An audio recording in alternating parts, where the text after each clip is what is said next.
Hi guys, welcome back to the channel. Today we are out in Mammee Bay, St. Anne, and we are going to give you a tour of the largest development taking place in St. Anne.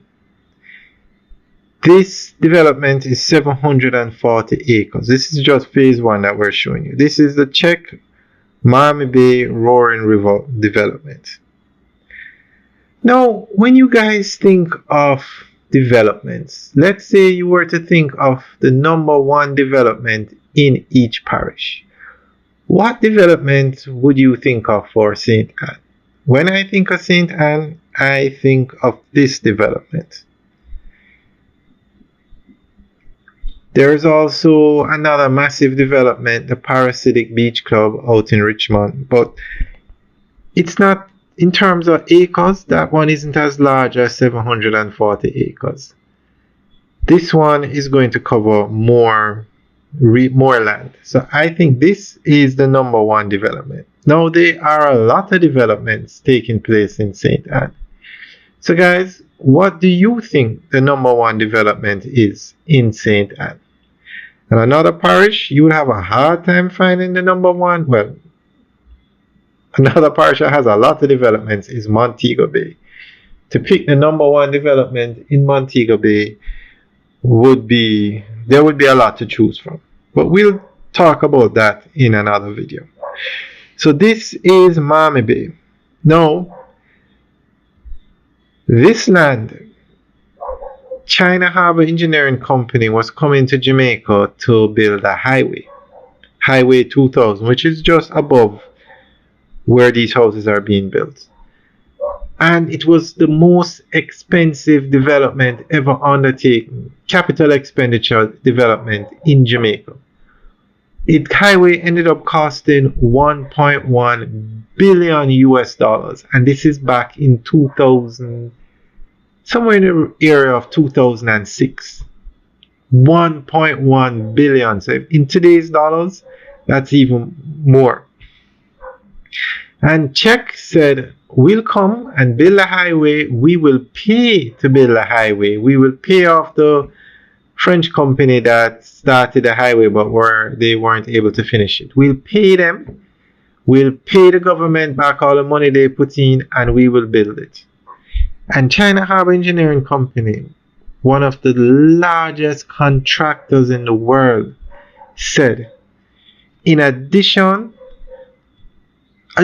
as part of the deal, give us this land. Some say towards the payment of the highway, towards the cost of building the highway. Some say it was a gift. No valuation was ever done on the land. Doesn't matter. China Harbour Engineering Company saw the potential of this piece of land, and they said, give it to us and we will develop it, and we will build the highway and collect the toll to pay back for the highway. And the government said yes. And now CHEC is doing one of the largest developments in Jamaica.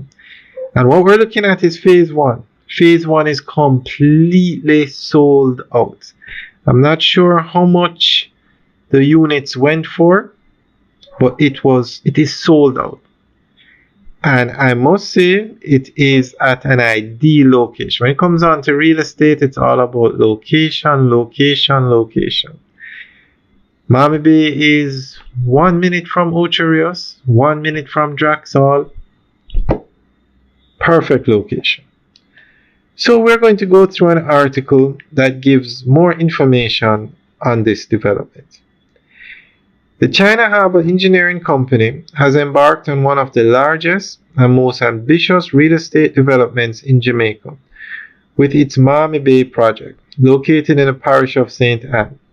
Spanning approximately 740 acres, the development is poised to reshape the landscape of the North Coast while stimulating economic activity, generating housing opportunities, and modernizing community infrastructure. This initiative represents both an extension of CHEC's footprint in Jamaica following its involvement in the North-South Highway and a bold move into large-scale residential and commercial real estate development. At the heart of the project lies the construction of more than 800 residential units, ranging from deluxe three-bedroom bungalows to modern apartment complexes. Altogether, the community is designed to accommodate between 4,000 and 4,500 residents, making it comparable to a mid-sized Jamaican town. Plans include three apartment blocks, each with 47 units, along with nearly 40 high-end bungalows and additional commercial buildings to support residents. The development is also conceptualized with integrated community amenities such as landscape parks, schools, retail spaces, and recreational facilities, designed to balance residential living with convenience and lifestyle. The cost of the Mammee Bay project forms part of CHEC's broader concession agreement with the government of Jamaica. While much of this investment was tied to the financing of the North-South Highway, the Mammee Bay property was allocated to CHEC as part of the deal, effectively giving the Chinese developer both a strategic real estate asset and the opportunity to recoup its infrastructural investments through property development. In terms of execution, the project is divided into 6 phases, with the first phase expected to be completed by 2026 and the entire community finalized by 2030. This phased approach allows CHEC to introduce residential units and amenities gradually, aligning with market demand while managing infrastructure rollout effectively. Alright guys, that's the end of the update article. Let us know what you think. Leave your comments in the section below. And what would you say is the number one development in St. Anne? Leave your comments in the section below. Alright guys, have a good day.